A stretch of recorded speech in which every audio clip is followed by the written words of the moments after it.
I remember camping out on a beach just north of Gaza, watching rockets shoot out of Gaza. Right? And just being like, cool, you know? I mean, that's probably a situation you should be a little concerned about. But it's in Israel. I don't know. This isn't supposed to be talking about my PTSD from living overseas. I think it's supposed to be talking...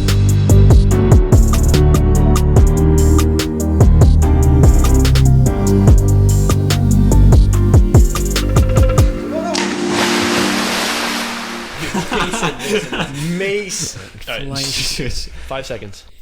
Welcome back to the Deep Dive Podcast, where we dive deep into extremely controversial subjects and also interview some pretty amazing people.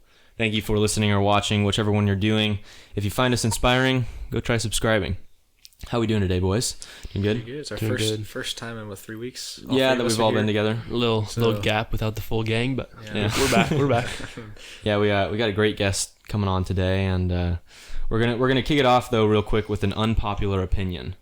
So this is, you guys haven't heard this yet, but I believe, correct me if I'm wrong, but I believe that you think showering at night is better than showering in the morning. I don't know if it's necessarily better, but I just prefer doing it. Okay. And I like showering in the morning. Okay. See, kind of pointless topic, but I feel like showering in the morning probably gets you a better head start, to the day. Yeah. But I'm a shower at night guy. You just, really? I feel like you just gotta wash away all. Like once you go to bed, shower at night, you're kind of like, you just feel all the dirt have been gone. Yeah, it's a different thing. Well, and if your sheets, your skin gets oily and your hair gets oily, and I feel like, I don't know. I just have to. If I go to bed without showering, like I can almost feel my sheets are like grimy the next day. So I'm like, I gotta feel clean. And I feel like I sleep better when I'm like clean. If I like get home late, I just won't shower sometimes, and it's like I just feel disgusting. But I mean, I don't know. I've done both, so I can't really sway too hard one way or another. But all right, well, pretty quick intro, but we're gonna now bring on our amazing guest for today, ladies and gentlemen, the man who has lived all over the world, from Israel to China, and now back in America. Our newest feature, who is now a high school teacher, from basketball coach to podcast host. It is Mr. Brian Mowry. Yeah, we like to hype up the guests before they come on. Sweet, it's a pretty good intro. I appreciate it. Yeah. Your showering's a good intro, because I do have some shower stories from around the world too, if you want to go into those. So all right, yeah, we might have to dive into those real quick. Take a deep dive. But we do a famous segment called Pose a Question, and it's kind of a fun question that I asked everybody to give their thoughts on it. So this is my question for today: if you could fight any celebrity, knowing that you would win, who would you fight? I gotta think about this real quick. Without giving it too much thought, I have an answer off the top of my head. So yes, I think if I think about it more, I'd probably come up with someone else. But I'm gonna go with Tom Brady. Really? Tom Brady? I don't know. He makes me pretty mad. He's the GOAT. Like, I'm not gonna dispute that. But you don't like Florida Tom? I mean, you don't like Florida Tom? Not a big Florida Tom guy, but I mean, really? If I could beat him in a fight, I'll take that without a doubt. Yeah. Well, like celebrity count as like boxer? You can just go up against. I guess, yeah. Go as a Floyd Mayweather and win. Okay. Or like, what's you could do that. What's the British dude fighting this July against Fury? Yeah. Oh yeah. Heavyweight no champ. way you'd be. Imagine. He's huge. Imagine. If you were guaranteed to win, though, so that's exactly. That's the question. It's like you're the best boxer in the world, even though you're gonna lose your next one because you're guaranteed. Yeah. How does that even work? I don't know, but. What do you think? Is this secret, or is it like broadcast to the world? Your choice. I don't want to fight anybody, man. Yeah. I don't want to fight anybody.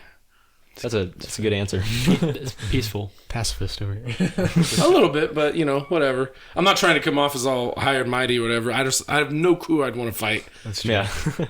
Yeah. Maybe Jake Paul. I was going to say Jake Paul, or maybe just a TikToker. Just teach him something about. Bryce Halls was pretty funny because how he was like, I've been over 50 street fights or something like that. I'm a real fighter. And then after the fight, he's like, I never claimed to be a real fighter. I'm not a real fighter, so I don't expect to win this. It's kind of ridiculous. You just lied, but all right, we'll get on to your segment here. We'll kind of start past life and then work up to the present. So, were you born in Kansas, or was that? Yeah, I was born and raised in Olathe. Oh, really?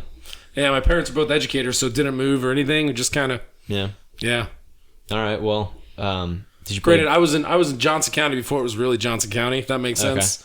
It's like the Johnson County you guys know didn't really get there until I was like in high school, so Didn't have the preppiness to it yet. No, it really did not. So like Overland Park and Olathe and Shawnee were all separate cities at that point. Okay. My guess is y'all don't feel that. Not really. It's all the same, right? Yeah.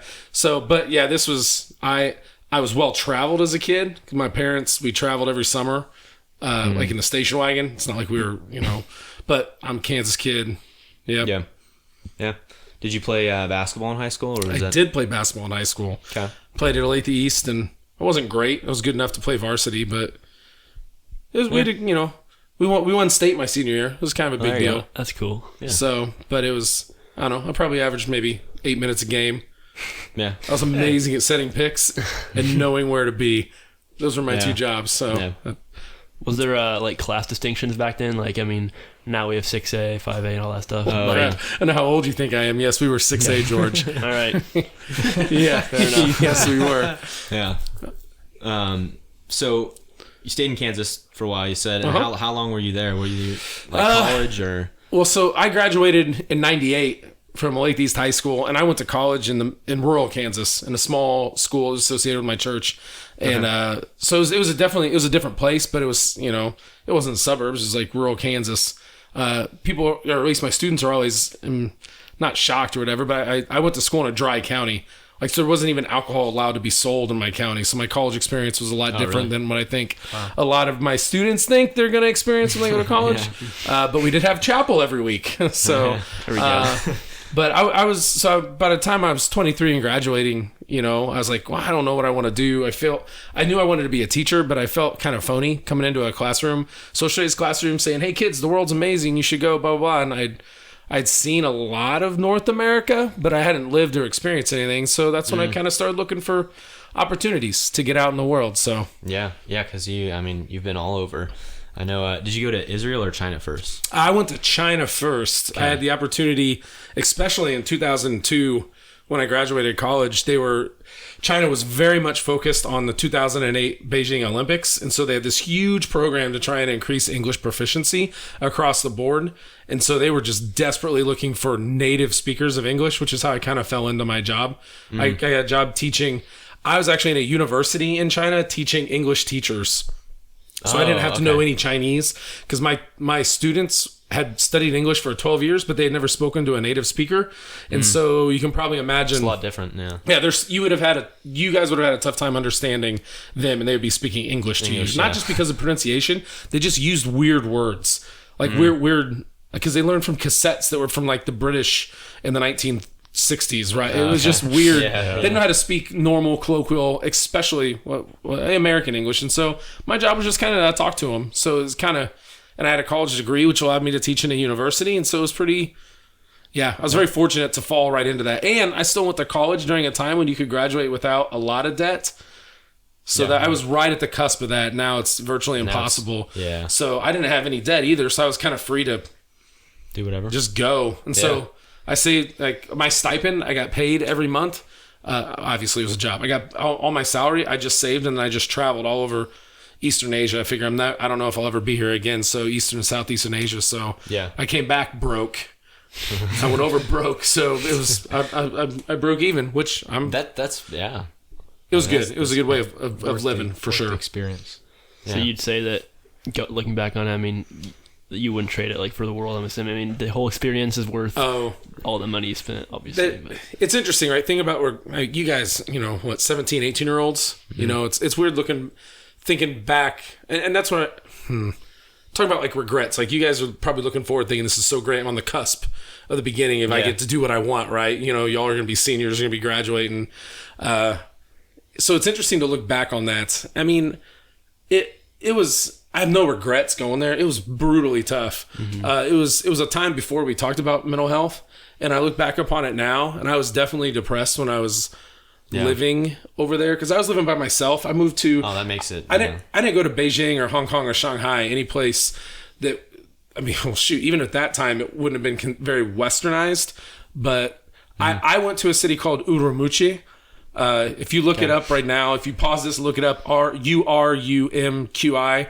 you'll notice it's in the middle of nowhere. It's way out in BFE. And so it had been a closed city, meaning the communist government didn't allow foreigners in until like 1995 or something.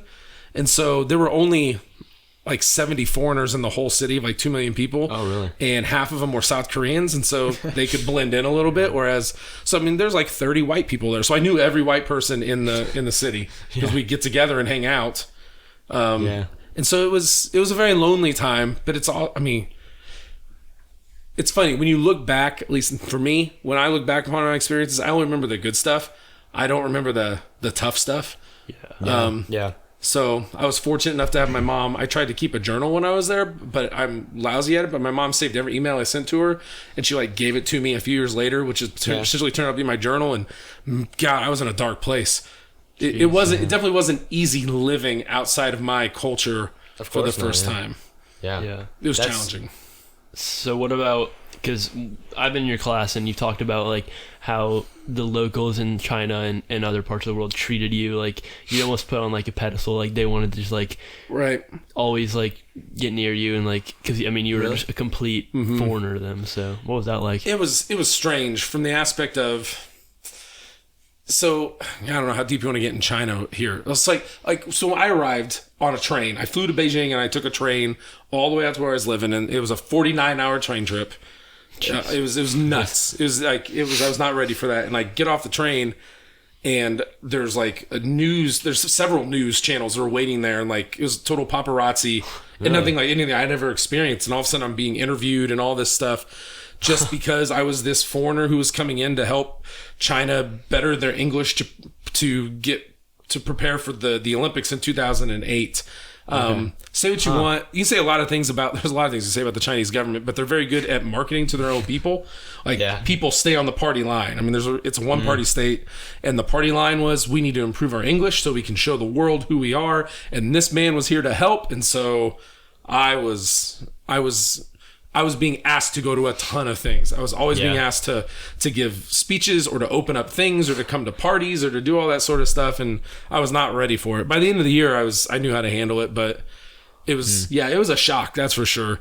And it's not, even at that time when I was traveling around China, if you were outside of those major 3 cities, most people you'd run into had never seen a foreigner in real life. And so I got asked to have a lot of pictures taken. So my face is in a lot of Chinese family photo albums. Seriously. I'm literally probably 1,000, like that many pictures over that year taken of me. So it was weird. It was a weird thing. Yeah. Wow. So, can you like speak or write any or Chinese, or is it? My Chinese I never formally studied Chinese. Yeah. So at least my experience when you land into a new place, where you don't speak the language, is you got to learn how to say how much is it, and you got to learn numbers so that you can buy stuff. That's the first thing I always learned. And the next thing that would come next would be menu items. And so those things, I could still go into a Chinese restaurant, and I could still order completely in Chinese, and I could, if you wanted me to haggle, I guess I could haggle in Chinese, in Mandarin. But everything else left as soon as I left. I picked up enough to where I could make myself known and all that sort of stuff. So enough to where I could talk to people on the street. But all my students, like I had a rule in my class, I couldn't speak. They weren't allowed to speak Chinese, and so I was kind of in an English world until I stepped out on the street, and then So it swings back when I hit a Chinatown. Like 2 summers ago I was in Sydney, and they have a huge Chinatown there, and all of a sudden it comes flying back, and I found myself saying things I don't remember. It's just in there, but by no means was I fluent. Yeah. What was the culture there like compared to the United States? There's obviously going to be a lot of differences compared to... Well, it depends where you are in China. Yeah, that is true. But what is it kind of like... I don't know, what's the major differences or kind of like shocks that you had about the way they live versus how we live? I don't know if it's how much it's changed since back then. But right, yeah. Keep in mind, it's almost been 20 years since I've been there. Yeah, definitely been a lot. I will tell you that the similarities are way more... People... Like, it's one thing to travel to Europe and you experience things, and it's like the culture, it's all Western culture, so it feels pretty similar. But when you get outside of that into Asia or Africa, and I haven't been to South America, but I've heard the same things of that what's supposed to be a radically different, culture. Honestly, human beings are human beings. It doesn't really. Like I remember sitting once at the end of my year there. I'd been invited over to one of my students' houses for dinner, and this was one of my best students. His name was Jimmy. The same way y'all choose Spanish names in Spanish class. Yeah, okay. They chose English names. So his name was Jimmy. And he was a member of the Red Army. And he was actually, technically, when you join the Red Army in China, you're not allowed to speak to foreigners, but he was like, he thought it was so important for him to learn English to advance China that he's sneaking over to take the classes. But he's somebody I got rather close with, and we had butted heads several times during the year about essentially, like, he was very focused on, we need to do things that are best for China as a whole. It's really easy to oversimplify this and say, well, the Chinese are really focused on more collectivism, more what's best for the culture or for the community as a whole rather than individuals, and that we in the West are focused on individualism. And in some ways that's true, but it's also an oversimplification.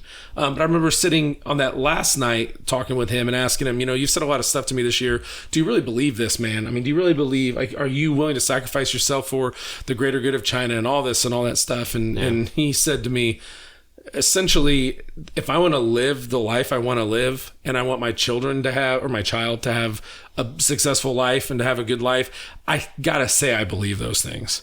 And it was the most honest thing he had said to me. But what that said to me was, he wants his kid to be successful, and he wants to live a life where he gets to, enjoy it and enjoy those relationships. And I thought, I'm pretty sure it's pretty universal. Yeah. Now, beyond that, you got all those little weird idiosyncrasies, like, spitting on the floor of a restaurant. When you eat chicken, you just eat and then you don't even eat off the bone. You just put the whole thing in and you eat the meat and you just spit the bones on the floor. And you don't sit down like in public, like in a public area. I don't know if you guys have ever seen the Asian squat. I'm sure if you Googled it, you would see pictures of all these Asian people that can sit. It almost looks like they're sitting on the ground, but they're actually not. They're on there because the ground is considered dirty. You don't sit on it. Oh my gosh. Which is also the reason why, you think of Japanese culture, you have your inside shoes and your outside shoes. It's all that idea of cleanliness and that. So you got weird stuff like that. At least when I was over there, little kids, you didn't use diapers. They just had holes cut in their pants and they'd just poop or pee anywhere, like on the ground. I feel like that would be, that's another reason why you didn't want to sit on the ground. Yeah. Okay. I mean, but you can see that stuff within the U.S. too. I mean, just different places in the U.S. are going to give you different stuff, right? Yeah, that's true. I mean, So that's they still have public park benches. Like if you're walking to a park, I mean, they still do that, or is it like really? So you see in the public parks, they would still have that, and they were very well maintained. Again, when I was there 20 years ago, but we're talking just like waiting for the bus. It's I guess that's weird. Nobody in like you guys might sit on a curb somewhere if you were waiting a long time. Okay. That's unheard of. You would not be sitting on a curb. You would be doing that weird squat thing. Yeah. Which we can't do because our hips don't open up that well. Yeah, I saw the difference. I looked up the difference between Western squatting and this, and So what are like? What about like public bathrooms? Because I feel like in the U.S., I think they're pretty a lot of them are nasty. Like they're pretty nice compared to what you would see elsewhere. That's for sure. Yeah. I mean, outside of the Western world, for sure. I mean, honestly, I don't remember using a public bathroom when I was in China. I don't remember ever finding one. Did you have like a Western style one in your? I did have a Western style toilet in my apartment, but most other places you wouldn't find that. It was all squatty potties. Did they accommodate that like specifically for you? Since I don't know, maybe. Like I lived on campus, and it was in an apartment building for teachers, so all the teachers lived in the apartment building. So I don't know if they gave me a special one that only had that or not, or if they put one in. I just rolled in and it was there. Yeah. Huh. I wouldn't be surprised if they did that. I mean, considering how high of a pedestal they put you on. I mean, that's true. I don't know. Like, what would you say the kind of feel of like the governing there? Like, did you feel like they had a lot of I guess control, because obviously we haven't been to China. You only hear things, through the media and all that. But how was that like kind of relationship between citizens and the government? It was something. So when I came in, the first day I was there, I met with our school administrator and the political officer at the university. So the political officer is a high-ranking member of the Communist Party in the local place that's essentially in the local province, who is essentially there to make sure nothing was being said that was anti-party or against the party's agenda. And the party officer didn't speak English, and so he was speaking to me through a translator, and essentially gave me this list of things saying, these are things you are not to mention ever to your students. Like, it gave me all these things you're not supposed to say. Or subjects to talk about. Not to talk about Taiwan, not to talk about Tiananmen Square, don't talk about religion, it was just this big old list of things. I remember, and I was kind of prepped for that. I knew that was kind of coming in, right? And so I knew that I wasn't able to speak openly about those things with my students, but the class was also designed, like the class I was teaching there was designed to help with fluency. So it's not like I was giving lessons and we were like, I was giving lectures. That wasn't going to help it fluency at all. They needed to speak. And so most of the time we were just talking to each other. And so of course we got into conversations about things. And that's where you could see stuff like the different ideologies, I guess, button heads a little bit. Like we watched a movie once about we watched A Few Good Men. It's a courtroom drama.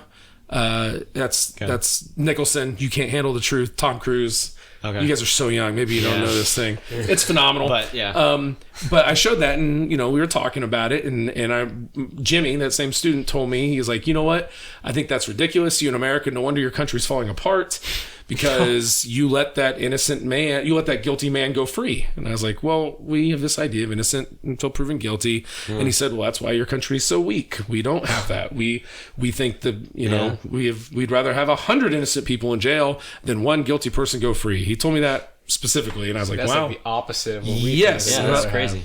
There's just a big, that was a stark difference there, right? Yeah. And so when you think about governing and stuff like that, part of it was, I didn't ever know if my students actually believe that, because it was really easy to go in there and look at my students and then come off and feel very arrogant, like, man, these guys are so brainwashed. I can't believe they actually believe this stuff. And it's very arrogant. The reason I say it's arrogant is because it's one thing for me to come over from the U.S. with all the privileges I had with my passport, right? The worst thing that was going to happen to me in China is I would be deported, right? If I broke rules, they were going to deport me. And that was it. I get to go home. Right? Yeah. Because of the protections that my passport and my citizenship in the U.S. allowed for, as compared to my students there. I mean, they could make a mistake just by saying something or letting something slip that would then significantly alter the trajectory of their life because of the governing influence, because of the party control. Crazy. Yeah. So, I mean, it was. I ran afoul a few times with the party officer. The party officer would come and talk to me. And like say, well, we heard you were doing this, and which is when I realized I probably had a mole in one of my classes, like that was reporting the things I was saying. Oh wow. But by that point, I was 6 months in, and I was like, forget it, I'm going to say what I want, because I was depressed and in culture shock, and I wanted to go home, and so I didn't want to admit that I was weak and I couldn't make it my whole contract, and so I was kind of like, maybe I'll just get deported on purpose. That's a cool story. But they never deported me. Apparently, they wanted me to be there. Yeah. So they kind of changed the rules for me a little bit. Wow. That's really cool. I mean, especially from your perspective, like you're teaching them like they're the person you look up. That's a really unique experience. Right. It really is. So I'll tell you this: with the Chinese folk, like the Han, the main ethnic group in China is the Han. So when you think of Chinese people, you're thinking of Han Chinese. Life was just normal. But I did live in Urumqi, as I said, which is in the Xinjiang province, which is where the Uyghurs are from. And that's a group that is, the Chinese government has been, I don't know if you can't turn genocide into a verb, committing genocide against. And I had friends who were Uyghurs, and they felt a real fear. And when I was with them, they felt a real fear. Like even back in 2003. And that was before the Chinese government really kicked up their oppression of the Uyghurs even more. So I was exposed to that as well. So I had my Chinese students, they're just living their lives, but my Uyghur students would only meet me at certain places at certain times because they didn't want attention brought to them. Like, so that was, I mean, it was definitely eye-opening for someone who had grown up in the Midwest. A white dude growing up in the Midwest who never experienced any sort of oppression of any kind at all. To then get dropped into that. So if one of your students is saying, like, sticking up for the Chinese government, I mean, were you taught how to respond to that, or did you have a specific way that you went about it? I wasn't taught how to respond to it. I would just, my natural response was just, oh, okay, that's interesting. I think we think very differently. And then just kind of leave it at that. Yeah. So. Didn't want to. Yeah, it was. It's a whole different place. Yeah. Yes. Yeah. So that, and then you went to Israel then too, right? Right. So yeah, I spent 2 semesters. My contract in China in my universities were 2 semesters, and in between actually the 2 semesters, there's a 6-week break, the Spring Festival, which was just, I mean, literally 6 weeks off from school. So I traveled all through Southeast Asia, got down to Singapore and to Indonesia. It was pretty cool. Again, said I came back completely broke, and so I decided I need to get a job. And I figured I'd had my, I was 24 years old now. I'd had my experience. I could go stand in a class and tell them funny stories, and people be like, "Oh, he's so cool. He lived in China." And I, and I go, "Here you go, kids. Do your worksheets. We're good to go." And that was kind of my plan. I was like, "I'll just teach now, and there you go." But then I started dating who's now a wife, and she was getting ready to move to Israel to go to medical school.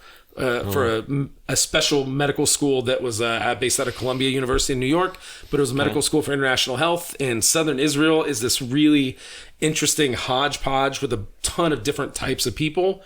Okay.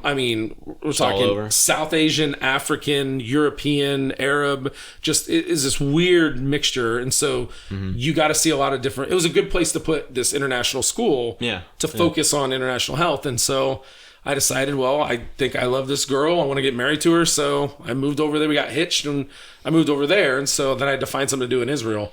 And so I originally just went to school and got a master's degree in international studies, political economy. George took my class this year. He knows I was an expert on IR. About that. Now George is, because he took the class. So that IR is like what you essentially got your degree in, right? Yes. That's what you're... Yep. Okay. So I lived over there. That was a two semester program, but then I had 2 more semesters where I was just kind of hanging out, working a little bit, worked for some nonprofits there, and just kind of lived in Israel. Yeah. So it was interesting going into that, because I would always describe that China is what broke down most of my structures. Like I went into China thinking there's a lot of, I'm like this. This is what I'm good at. This is who I am. And it just destroyed all those illusions that I had myself. And then I came back, as like, I didn't know who I was, but whatever. And then I moved over to Israel, and I started having to rebuild some things about who I was and what I thought. And Israel was kind of the forge that started me really trying to figure out who I was and what I really did value.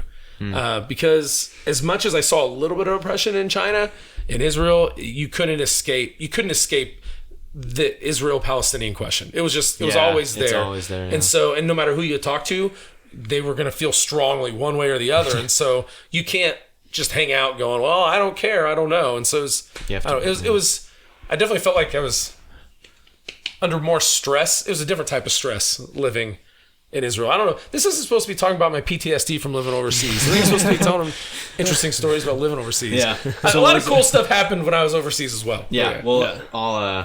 There's a little segment later that we'll get to. About the shower. About my PTSD? Cool. Okay. Showers, you were going to talk about. We're going to talk about showers here. Yeah. So, but which was the favorite place of the two? Oh man, to live, to travel. I'd say to live. Southern Israel was a really cool place to live. Yeah, but then China traveling or yes. For one reason being because I had an Israeli stamp on my passport, it limited how much I could travel in that region of the world. Okay. Because most of the Middle Eastern countries don't allow travel from Israel because they don't recognize Israel's right to exist. Whereas being there in China and having access to Eastern Asia and Southeast Asia, it was just awesome. Yeah, it was free. It was freedom movement. I was going everywhere. So, but that being said, Israel just itself is an insanely diverse place, both ethnically with people and landscape and climate. And so, I mean, you didn't really, we had fun exploring just Israel itself there. But living, I mean, it was easier to live in Israel. Yeah. Even though you had sort of had the threat of a suicide bomb or violence or stuff like that, there were supermarkets and everyone spoke English, and Oh, really? Okay. it was more westernized, and so you could trust the bus schedules. You knew when places were going to be open. All that stuff was up in the air in China. Okay. You knew the food was going to be at a certain level, whereas if you ate somewhere new in China, you were rolling the die. You know, it might be amazing, or you might get food poisoning because there's no like FDA equivalent or anything, right? Yeah, you know, so it was definitely easier to live in Israel, but harder. I don't know. It's tough to say. It's just different. You can't really compare the things. So. Right. Between the two, I mean, I know you said in Israel you had like suicide bombing stuff. Like I mean, it's always in the back of your mind. But like, did you ever have any moments where you're like, I'm somewhat scared for my life right now? Oh my gosh, it's a great question. There's times I should have thought that. Like, and I experienced that with my wife. My wife is very short. Oh man, she's short. She's not very short, but she's short, and she's a small gal, and I'm a big dude, and so I've just always trounced through life. I was never threatened by anything. Yeah. Right. I mean, I never felt like, you know, the idea of should I go running alone by myself? Like, the first thing I do when I get to a city I haven't lived in or been in, I just go run. I get lost. Like, that's something I probably want to be doing with my wife. So in that way, I think I went, and then I was in my 20s, so I felt like I was invincible to even add on to that. And so, I mean, I remember camping out on a beach just north of Gaza, watching rockets shoot out of Gaza. Right. And just being like, cool, you know, I mean, that's probably a situation you should be a little concerned about, but it's just, I mean, when you're young, you don't worry about that sort of stuff. But if my kids are going to do that, I'd be freaking out. Oh, yeah. You know, now I think about that. But I mean, we were in areas in the old city of Jerusalem, maybe were problematic, or in Egypt, we were in some sketchy places. But I mean, you just don't think of it. It's weird. I don't know. Yeah. At least I didn't think about that stuff. But my wife would be like, I don't know. I don't feel. And so I was like, oh, shoot, I better listen to that. And get out of those areas. So. What was your favorite attraction that you saw? My favorite place. Oh boy. I really enjoyed being in the old city of Jerusalem. Yeah. It's like when I go to any large city around the world, I tell people they all kind of feel the same. Quite frankly, you're in a big city. There's always a bustle, whatever. But Jerusalem had a different feel to it, and I don't. There's actually a psychological. I don't know, not what would you call it, condition called the Jerusalem syndrome, where people lose their minds, and it's named the Jerusalem syndrome because of all the connection of like religious importance and history that people kind of lose their minds in that. And I don't think I was feeling that, but it did feel different. It felt different being there. It was such a unique place. You would run into people from all over the world there because they were just pilgrims from African countries and Asian countries and South American countries, and it was all these people crammed in this really small area, and it's like a maze, and there's all these old things and food and smells. Like it's got the cool Arab bazaar feel where you see all these spices everywhere and all these like straight out of like Aladdin. Like you think about the opening scenes to Aladdin. It was just whenever I had a chance, and because Israel was so small, even though I didn't live in Jerusalem, it was a 45-minute bus ride to get there. And so whenever I had a chance, I would go hang out in the old city of Jerusalem. I think, Hong Kong's really cool, but again, it's a city. The same way New York's the city, or Toronto, or, all those places. So, Did you ever travel to like what is like recognized Palestine? Yes, I did. I traveled all over the West Bank. I'm not going to lecture on the Middle East here, but we'll just say that Gaza got closed off right when I moved there. Like to the aspect of to get in, you were having to be a human rights worker or a journalist and have special permission from the Israeli government. And so I was never able to travel there. But my American passport got me freedom of movement throughout the entire West Bank. And I had some friends who worked for aid organizations, who worked for mediation organizations trying to stop violence. So I would go visit them in places like Hebron or Ramallah. Or just the East Jerusalem, which are areas that would be considered in Palestine. So I kind of I would say I got the feel. I had friends on both sides of that wall, sometimes the literal wall. I ate dinners with people on both sides. I understood as much as an outsider could understand what it meant to be both Palestinian and to be Israeli.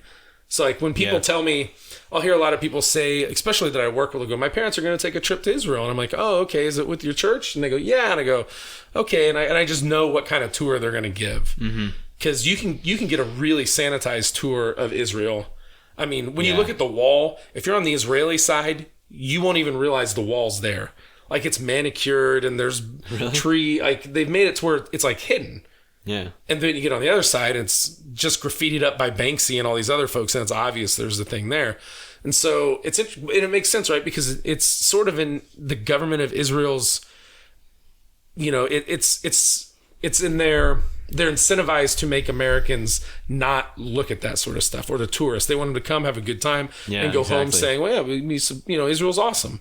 So I was very fortunate to have friends on both sides of, I keep saying both sides like it's very dualistic. It's not as simple as the Israelis and Palestinians. It's very complicated. But I had friends from all across that whole spectrum, and so I was able to see a lot of the different stuff there. Yeah. So again, I would say for an outsider, I got about as much understanding as you could possibly get. Again, because I'd lived there for 2.5 years, you know, so. Yeah. So, we have this fun segment real quick called Blast from the Past. Okay. And we, like, somebody will give a story, a fun or cool story from their past. I thought we'd have our guest do it today. So, freshman year, I had you as a teacher, and I remember you telling us a story once about how you met a guy in Israel. I think it was in Israel. It was. And he was in the bar or something. It was in a hookah bar. Okay, yeah. And he stopped, like, some, like, war or something. I'm curious to know how much you remember of this. Yeah, a little bit. Did he tell us in international I think I told it was about Vanunu. Yeah. Yeah. You bought him a drink. And do you mind tell it, giving us the Oh breakdown man, how much of this story? How much time do you have here? Well, you'll edit we this like to stuff keep later. it under an hour. Okay. So. Yeah, 25 minutes. Oh boy. Yeah. So okay, again, I'm a history teacher. For those of you out there in podcast world, so I drone on this, so I apologize. Here's what you need to know. Israel in the 70s had a clandestine nuclear weapons program, meaning it was not announced to the world. And so so it was a secret nuclear weapons, secret WMDs is what Israel has, right? Okay. And there was a major war in Israel in 1973. It was called the Yom Kippur War, and 3 neighboring Arab countries invaded Israel at the same time, and it didn't look good for Israel there for a little bit. And so the Prime Minister of Israel decided to say, well, let's put this nuclear weapon to use. Let's go bomb Cairo. And so the discussion was, should we bomb Cairo with a nuclear weapon, which would have had an insane impact. You talk about hypothetical history. It would have been insane. But cooler heads prevailed, and they decided not to do it. But there was a guy who was working on the nuclear program, and his name was Mordechai Vanunu. And he saw this situation. He was like, oh man, we were going to launch a nuclear. We were going to drop a bomb on somebody. This isn't right. Shouldn't be secret. So he's going to blow the whistle. He's going to be a whistleblower. So he goes on vacation to London, walks into the Guardian's news office, and says, hey, here's the deal. Blows the whistle on the whole thing. Israel says he's a spy. Probably the same way Americans kind of look at Edward Snowden. Mm-hmm. It's a similar thing. Okay. But now he's got freaking asylum, and they can't get him. And so Israel sends out their secret, the Mossad, famous, the Mossad, and they trick him and they get him and they put him in jail, and he gets a 30-year prison sentence in Israel for espionage. Jeez. Yeah. And so he gets out in 2004, right around the time that I'm moving to Israel, because that's 30 years, but the Israelis still didn't trust him because they thought he had state secrets, so they told him, you can't leave the country. But his 30 years in prison, a lot of that was spent in solitary confinement because, again, the Israelis didn't trust that he wasn't going to give secret, state secrets away.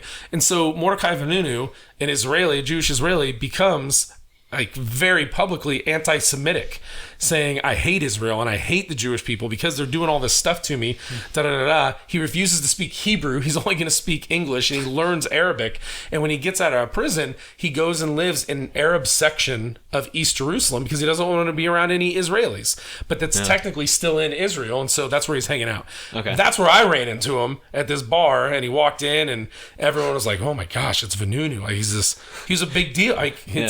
You know, if I were Snowden and walked into the Applebee's, you guys go, hey, eat out after these podcasts, you'd be like, oh my God, that's Edward Snowden, right? Yeah. It was the same thing. So I just went up and chatted with him, and he was pretty arrogant and didn't look like he wanted to speak with me very much. And I bought him some tea, and then eventually went back and sat down. So it turned out to be more of a cool story than the lead up and everything to it. Talking to him was kind of anticlimactic. Yeah, but he was like literally a dude in history. Yeah, but you didn't know who. You didn't know. Not who when was he walked in. Yeah, okay. The guys I was sitting with was like, "That's this guy," and I didn't know him. And they gave me the whole story. So yeah, it was. Yeah, there you go. Blast from the past. So I'm sure Vanunu would recognize me if you chatted him up. No, there's no way. Yeah. So. That's crazy though. And then you had a friend who was not a fan of you talking to him, right? I'm sure Dan will end up not listening to this podcast so I can speak about Dan. Dan was just a buddy of mine. He was an American, but he was Jewish, and so he made Aliyah. He'd become an Israeli citizen. And I went back. We had a tennis date. We'd play tennis with each other every Tuesday. And so I went to meet up at the health club. We were getting ready to play, and I said, guess what, dude? Guess who I met? And I told him, and he was pissed. And so, and I couldn't understand why he was so angry, but now he was a very nationalistic Israeli, and this guy was a traitor in his mind. And so he wasn't very happy that I was speaking so, well, he's saying it was cool to have met this dude. And so we were playing tennis, and it was probably the most intense tennis game I had ever had in my entire life. And so, and as the story goes, I hit the best drop shot I've ever hit in my life. And Dan laid out to get it, like French Open style, like completely into the splits, and he ended up tearing his hamstring from his bone. So I had to get him to the hospital after that. So I don't know. You probably don't want to put explicit tabs on this pod, right? So I won't use the words, but there were a lot of expletives flying very loudly when Dan tore his hamstring from his leg. So about 6 months afterwards, I told him it's because of that anger holding towards Vanunu, and he didn't even appreciate that joke 6 months later. So Vanunu, that's funny. Vanunu. All right. Moving on, you're back now in America for how long has it been? It was a long time. Well, yeah. Jeez Louise. 2008. Okay. My first year teaching at the high school was 2007, 2008. Okay. So I've been here a while. 15 years. No, that's not. 14? I don't know. It's been a while. And been a while. You teach at Blue Valley now. So, and then did you teach at other schools in the U.S. before that, or? I did a 2-year stint after China before I went to Israel.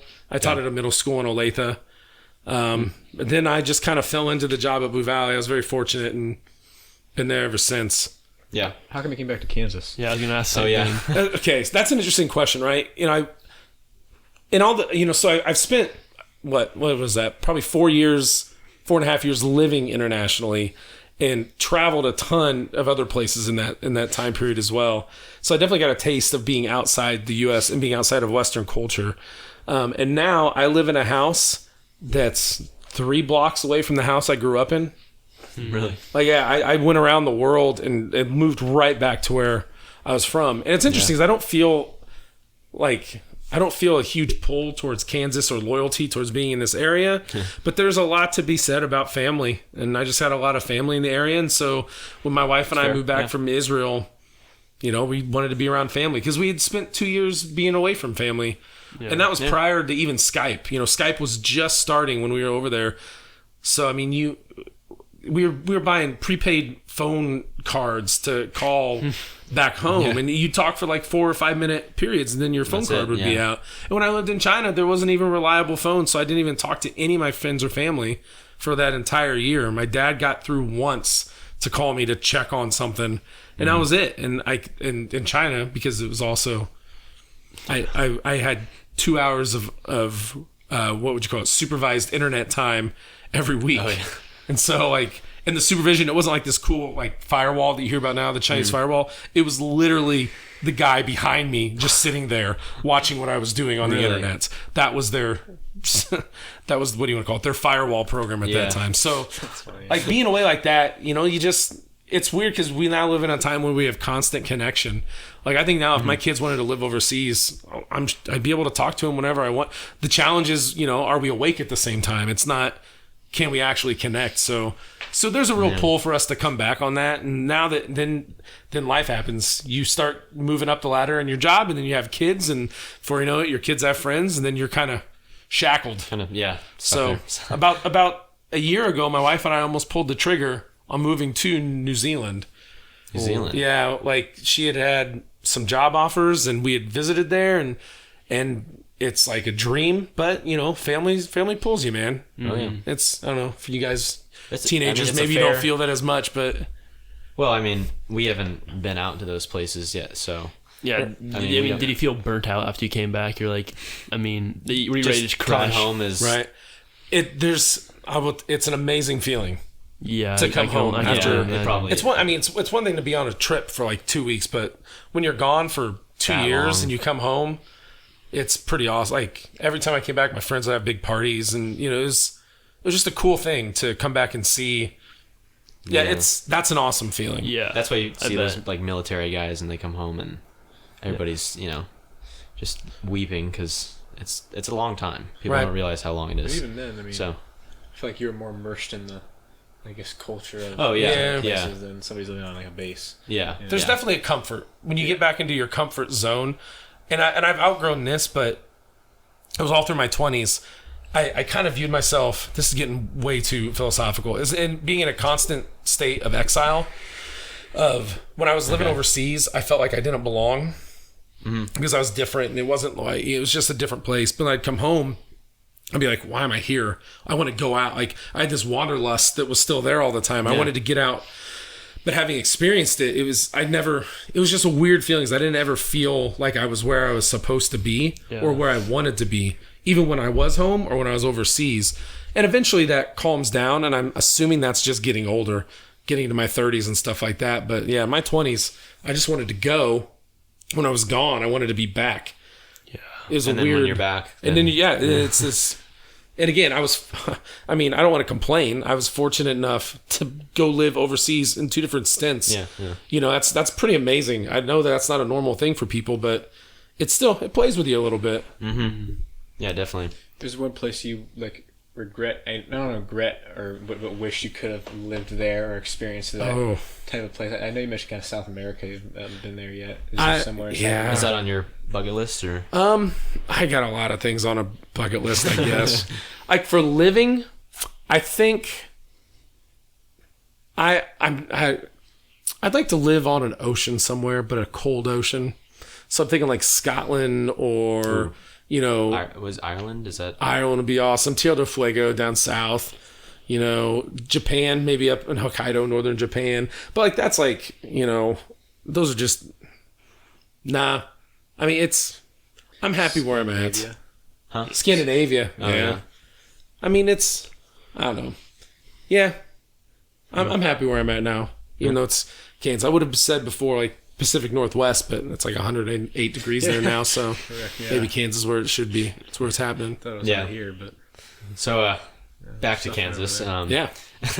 So you teach many classes. How many classes do you teach? Well, right now, I've taught 5 or 6 different classes throughout my time at High. Okay. Now I teach a government class, international relations class, a geography class, and I'm moving into economics. Is international relations, is that your favorite one just because that was your college thing, or is that... That's what I enjoy the most right now. Okay. I'd say I don't know if George agrees with me this. I feel like for me it was a type of freedom. I can do whatever I want in the class, and so I tried to turn it into something that was different than anything else. Mm-hmm. Would you say it was a different experience? Yeah, I mean, I've taking never, it next I've never semester. experienced. You are? Yeah. Sweet. Yeah. Good. I've never really been in a classroom like that I can compare to that. Just the discussions are kind of unparalleled. So yeah, it was definitely cool. Yeah. It's weird to think about because ultimately my education in that realm came for being around the world, right? And so everything we're doing is a little bit artificial when you're doing it within the 4 walls of a high school. Yeah. And some True. people do it really well and some people don't do it really well, but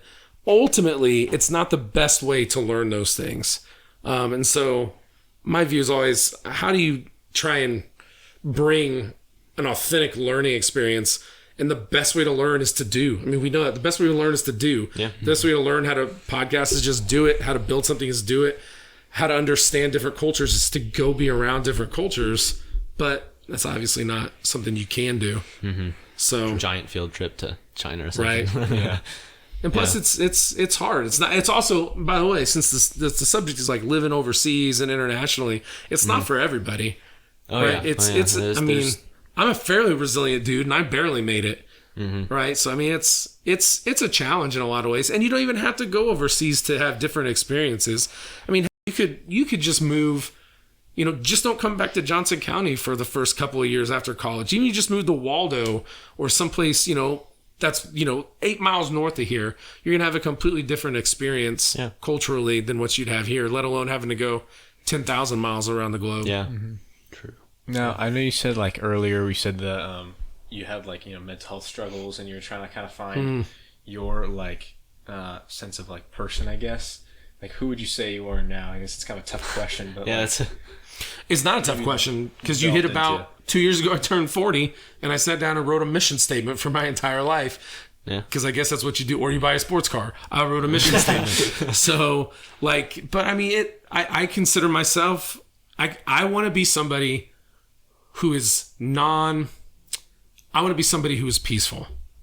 I want to be somebody who brings peace wherever they go. And that doesn't necessarily mean being a pushover or not using force, but I want to be a non-violent person. The way I interact with my kids, the way I interact with my students, with my neighbors, with my colleagues, with everybody, I want to be non-violent. And that definitely comes from my experiences living overseas. I'd say you've done a pretty successful job of that. Oh, well, I appreciate that. Yeah. came full circle from the first question about not to fight somebody to. Oh, right. Right. Oh, man. I was just thinking about that. Very nice, Billy. Good catch. Yeah. Huh. All right. Last thing I want to talk about is Mr. Mowry has a podcast of his own. So with Ryan and Brian and Ryan. Ryan. On The Five. It's called The Five. I'll leave a link in the description. Nice. On YouTube. But I'll let you kind of explain what it's about, just a little bit. Well, about 2 years ago, just a colleague of mine, Brian Mahoney, is the English teacher at BV. We were worried that our lives were getting too busy. We weren't going to have time to hang out and talk anymore. So we decided, and we liked listening to podcasts. We would share podcasts with each other. And so we decided, why don't we just do a podcast? Because if anything, even if no one listens to it, it gives us an excuse to just hang out and talk at least once a week for at least an hour. And we enjoy thinking too. And so we wanted to do something that was also going to be broad enough to where we could go in any directions that we wanted, whether it be sports or movies or politics or spirituality or whatever. And so that's where we came up with the format of The Five. Just, we make lists of 5 and we talk about them. So like, I think our biggest hits were like the 5 ugliest things in the world, and we just left it that broad, and we just bring our ideas on that. We also talk about what are the 5 best Tom Hanks performances, and what are things I think you guys would be interested. What are the 5 types of students walking around high schools in 2020? I didn't see that. That was for the adults, and then, so it's just fun to sit and talk. We're coming up on our 100th podcast. We're actually having trouble. 96 or something like that now. So we know what our 100th's going to be, but we're kind of drawing it. We're thinking about a format shift. We don't know what to do with it, so it's tough to make more lists of 5. I think it's pretty entertaining. Well, thank you. It's been fun doing it, at least. Yeah. To have that conversation, and if people enjoy it, then even better. It's pretty funny too. I saw there was this one episode. I just want to bring this up real quick. Please. You said you're immune to snake venom or something. I am immune to snake venom. We're coming up on the year anniversary of when I got bit by a copperhead snake. Yeah, I was walking home. It was on July 4th of last year. And I was walking back to my parents' house. Yeah, it was during quarantine. And we had walked up to watch this fireworks display. We were walking home on the street. And all of a sudden, it felt like something just, like a snake bit me on my toe. So I had sandals on. Yeah. I looked down and there's a copperhead. And he was like coiling around me, trying to bite me again. So my father-in-law goes right outside his house. He went in, grabbed a shovel, cut its head off. Yeah. And my wife, the doctor, she rushed me to the hospital. And it was interesting. Like the ER puts you right to the front of the line when you got a snake bite. You don't got to wait. Yeah. They just put me right in there and started looking at it, and didn't get any antivenom or anything. So I'm pretty sure I'm immune to snake bites. At least that's the joke. Cool fact. That's funny. But I had a little bit of fear of snakes beforehand, but now I have no snakes. No fear of snake. I have no problem at all. I can imagine. This guy's spiders over here. Yeah. Spiders? His dad was spiders. Hates. I don't know why. Let one bite you. Maybe you'll not be scared of him anymore. I'd pay to see that. I'd pay to see that too. I crawled my face the other day. You feel like random itches and all that type of thing. So I just felt random itch, and then like out of like, I was sitting in my bed and I was watching a YouTube video, and out of the corner of my eye, something crawling. Oh no! And I was like, I know that was the spider that was on me. Luckily, it wasn't huge. It was probably like that big. Yeah. It was probably like so. But I mean, I killed it. But I mean, I don't know if that lessened my fear because and then that same day I found a spider was probably like this big, just dead on my bathroom floor. I was freaked out because I haven't seen a spider in there for like 6 months, and then I found 2 in the same day, and I was deathly afraid to go to sleep that night.